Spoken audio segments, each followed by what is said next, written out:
Welcome to Tabletop Gaming Guild. Today we'll be unboxing Oathsworn Into the Deep core box. Oathsworn is published by Shadowborn Games and designed by Jamie Jolly. Now there's a lot of content in this game, and a lot of this is meant to be secret content, so I will be doing my best not to reveal anything that could be seen as spoilers in this video. I will return again later for chapter by chapter reveals if you're interested and not concerned about potential spoilers. So we'll start by following instructions and resisting the urge to open these mysterious envelopes. Now it looks like we're getting straight into the minis.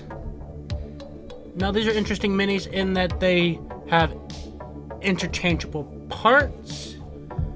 So basically if you equip a different sword, you can actually change out the sword on that mini.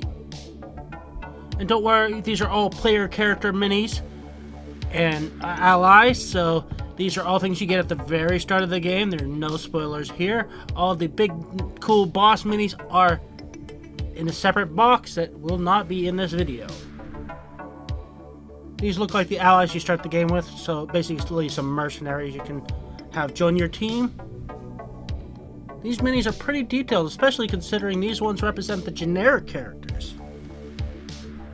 Then we got some eagles that fight alongside the ranger class, I believe it is. I do like characters that have like animal allies to fight alongside them, but they tend to be a little bit more complicated, so we'll see how they play in this game.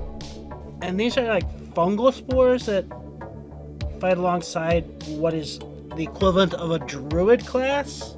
And it looks like you can summon quite a few of them and just give you two different models you can choose from. Let's get into the main characters. Now these are a lot more intricately detailed. They are push pin minis, so they can come apart. You can swap out components, which means they can be, seems like they can be very fiddly.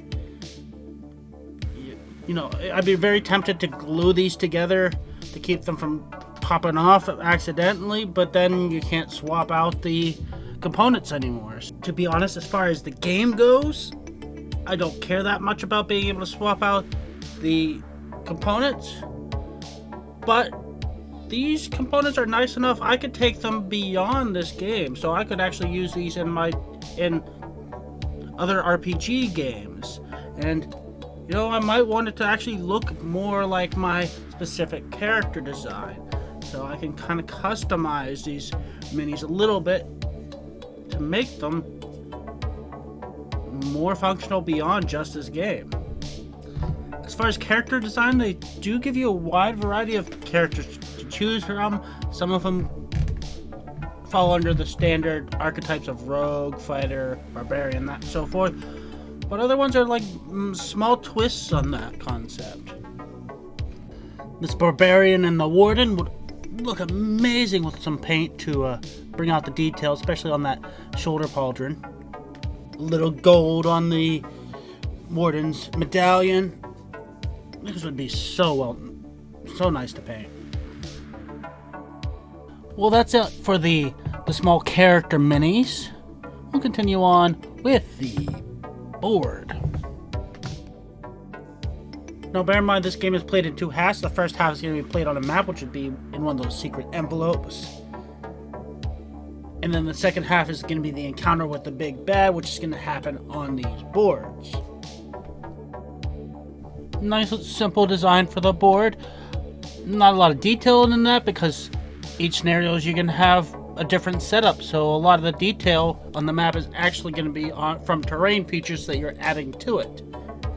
The core box comes with these cardboard currencies, but if you got the Kickstarter version, you're going to have nice metal coins to go with this game. Same thing with these terrain pieces. You got walls, houses, trees. They're nicely done here, but if you got the terrain expansion, which I'll show you in another video, you got nice plastic minis to replace these.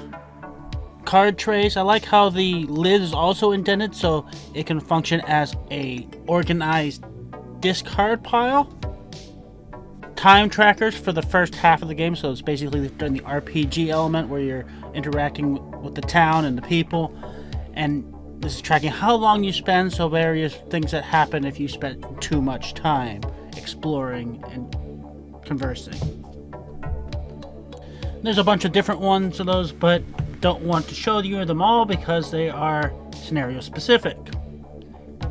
These dice are optional. You can use cards or dice to do attack modifiers. And if that wasn't enough dice, you have your standard dice as well, and directional dice. They're certainly generous enough, and you shouldn't have to pass any dice around the table. You should have your own personal supply. Then you got a nice little stack of papers for us to look at.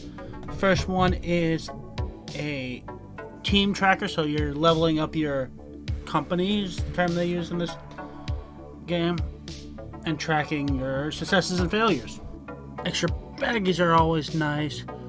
We won't get into this journal because it's secret, but bear in mind, if you download the app, you can have all the contents of this journal read out to you as they become appropriate. Same thing applies to the storybook, but I do want to point out it did say to chapter 21, so there's a lot of scenarios in this game. Next we got the book of all the encounters, and I don't really want to go into this one and spoil anything. Just bear in mind you got 21 stories, so I think there's 21 encounters. So there's two different rule books for this game. There is the encounter rulebook, and then there's a story rulebook. Now, I generally don't like having two different rulebooks for a game. Fantasy Flight loves to do it, and it's like, I don't find it terribly useful in most cases, but in this case it's not too bad because basically you can learn the first section of the game, the story part of the game, and play through that, and that takes probably an hour and a half. And then take a break, learn how the encounters work, and then go back and play that. So you don't have to learn everything all at once. So in this packet you have the player boards as well as the boss encounter boards. So I don't want to show you the boss encounter boards, but I can show you the player boards without spoiling anything. I do like these player boards a lot. They have some nice art, but they're still very well organized, very usable, and they all feel very distinct from each other. They use a pretty straightforward energy system, so you have a certain amount of energy available to you around, and as you use it, you shift it over. At the beginning of the next round, you have a certain amount of energy you can refresh. I do like how they give you the difficulty for each character on the back, as well as a backstory. Backstory may seem like it's just fluff, but it actually somewhat helps to figure out which characters may go well together and how picking a particular character may actually impact the overall story. And then you got save bags for every character, which are really essential in keeping things organized, making sure as you level up you only have the cards available that you actually have unlocked. And you have a nice little token tray, a bunch of pretty standard cubes and gems. So some orange shards, really, I think is the term they use. And you got yellow and red cubes.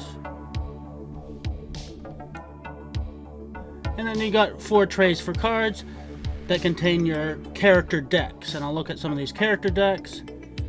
So each character is going to have a bunch of cards. Some of them are available at the beginning of the game, others will be unlocked later. And they basically give you different abilities you can do, similar to Gloomhaven. There are quite a few of these, and while the backs look real nice, the fronts are purely functional, and it's mostly just text telling you what they do. As you can see, there's quite a lot of them. Let's just jump ahead to the next cards, which are going to be the ally card. So these are the cards that you would use if you're using one of the characters as an ally instead of a main character. Because no matter how many players you have, you still play with 4 characters. The art on these are fantastic, and I think it's laid out really nice, so all the information you need to know is easily visible. I love how each character looks completely unique and looks like it'll play slightly differently. But let's move on to player age, which is always essential in any game. Even the simplest game should have a player age. Well, we front-loaded this video with the really cool minis, and the cards I don't think are going to have as much interest to people, so I'll try to go through those fairly quickly and wrap up this video soon. So here we have the card separators to keep all your cards organized. Then you have backpack and path, which are used in the story mode of the adventure, just again mostly to keep things organized, as well as powers that you can unlock for your various ally characters. Then you have various events that you can encounter throughout the game, which I don't want to spoil, and a few more ally cards. Then you have cards that basically function as an alternative to the dice, and they go in the various colors that you go through. And for reference, here's all the dice cards and tokens. There's 2 sets of each dice cards, one for enemies and one for allies. Speaking of which, beyond the actual player characters, there's all these allies you can pick up throughout the game. You'll be starting with a few generic ones, but then there are a huge number of ones you can unlock, which I do not want to spoil for you. I'll just show you a generic one and move on to injuries. Now, injuries come into curatives, which can be added into the injury check to increase the chance of having basically nothing happen when you draw an injury. And I don't want to show you too many of these, but just a quick glance.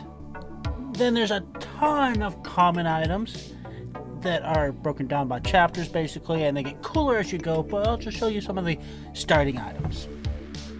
Then you got unique items that are specific to the boss encounter, so things that can be looted from those monsters, and they look pretty cool, but I'll only show you the starting stuff.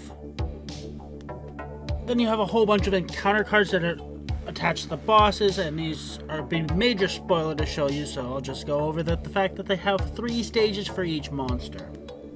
Then you have a couple other miscellaneous cards, but for the most part that is everything that's in the core box. For Oathsworn, there'll be a lot more unboxing for all the other content that came with this game. I will do a series of spoiler-free ones, and then for those interested, I'll go back and do the spoiler versions chapter by chapter. Thank you for watching. Hope you enjoyed this video.